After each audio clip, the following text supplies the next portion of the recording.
Hello students. आज मैं अपने इस वीडियो में आपको एक्सरसाइज 6.4 का क्वेश्चन नंबर 9 करना सिखाऊंगी। ये class 8 chapter 6 squares and square roots का पार्ट है। तो आइए क्वेश्चन पढ़ के समझ लेते हैं कि क्वेश्चन हमसे क्या करवाना चाहता है। तो आइए शुरू करते हैं। There are 500 children in a school. For a PT drill they have to stand in such a manner that the number of rows is equal to the number of columns. तो 500 बच्चों को इस तरीके से खड़ा करना है कि जितने बच्चे रो में खड़े हों, जैसे यहाँ पे मैं कह देती हूँ कि 5 बच्चे रो में खड़े होते हैं, तो 5 बच्चे ही कॉलम में खड़े हों। तो इस तरीके का अरेंजमेंट हमने एक ले लिया है, एक पॉसिबल अरेंजमेंट। और आप ये सब जानते हैं कि 500 एक परफेक्ट स्क्वायर नंबर नहीं है, तो कुछ बच्चे तो बच ही जाएंगे। How many children will be left out in the arrangement.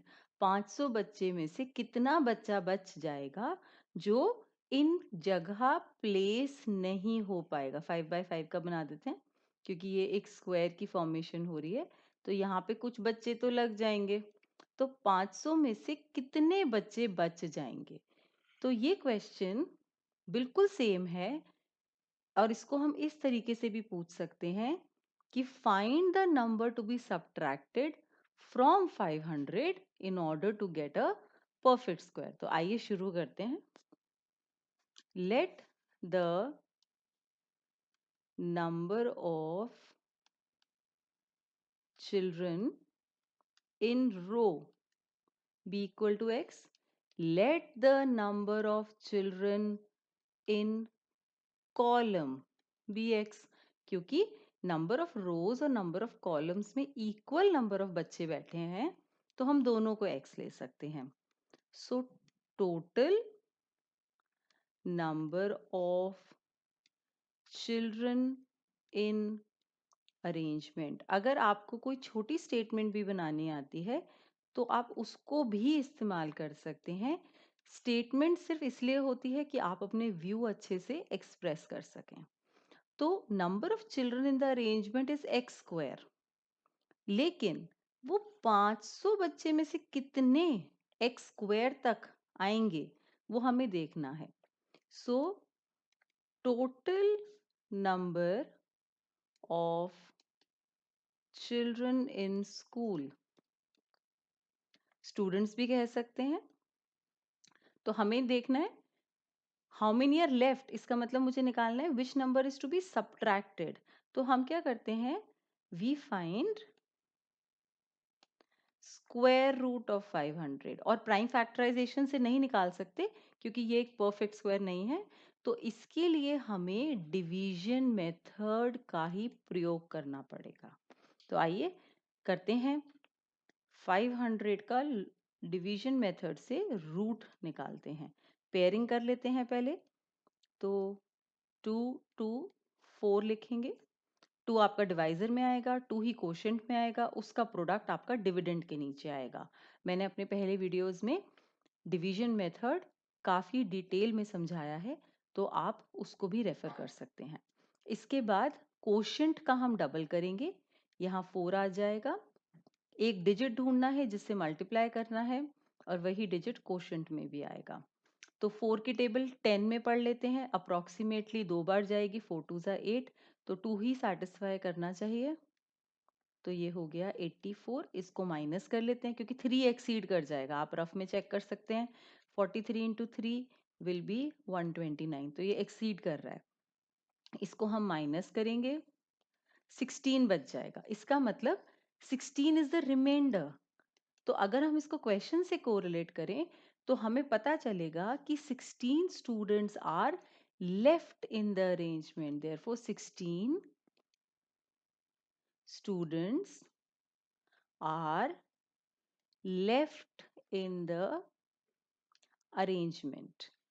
तो ये तो हुआ इस क्वेश्चन की एक्सप्लेनेशन। अब इसके अंदर मैं एक छोटा सा क्वेश्चन और ऐड कर रही हूँ, आइए देखते हैं उसको कैसे करेंगे। अगर इसके आगे इन्होंने आपसे ये पूछ लिया कि find the number of students in the row, तो कैसे निकालेंगे? हमारे रो और कॉलम में ईच रो और ईच कॉलम, अगर हमसे ये भी पूछ लिया जाता है तो उसके आगे हम इस क्वेश्चन को कैसे स्टार्ट करेंगे? अब हमें पता है कि 16 स्टूडेंट्स बच गए अरेंजमेंट में, therefore students placed will be 500 minus 16। इतने बच्चे खड़े हुए वो पीटी ड्रिल में, तो वो कितना होगा, इसको माइनस कर लेते हैं। तो ये हमारे हो गए 484 बच्चे खड़े हुए हैं। अब ईच रो में कितने हुए हैं? 484 तो पूरे अरेंजमेंट में खड़े हुए हैं। अगर मुझे number of students in the row और इन द कॉलम निकालना है तो हम करेंगे एक्स स्क्वायर इक्वल्स टू 484, क्योंकि हमने कहा था कि total number of students arrangement में एक्स स्क्वायर है। तो हमारा आ जाएगा x equals to under the root 484। अब इसका अंडर द रूट चाहे आप डिवीजन मेथड से निकालें या प्राइम फैक्टराइजेशन से, दोनों से बड़े आराम से निकल जाएगा, क्योंकि 484 एक परफेक्ट स्क्वायर है। तो हम इसको फटाफट से डिवीजन मेथड से निकाल लेते हैं, क्योंकि काफ़ी आसान है ये कैलकुलेशंस। तो इसका मल्टीप्लिकेशन यहाँ लिख देते हैं और यहाँ पे भी 2 आ जाएगा।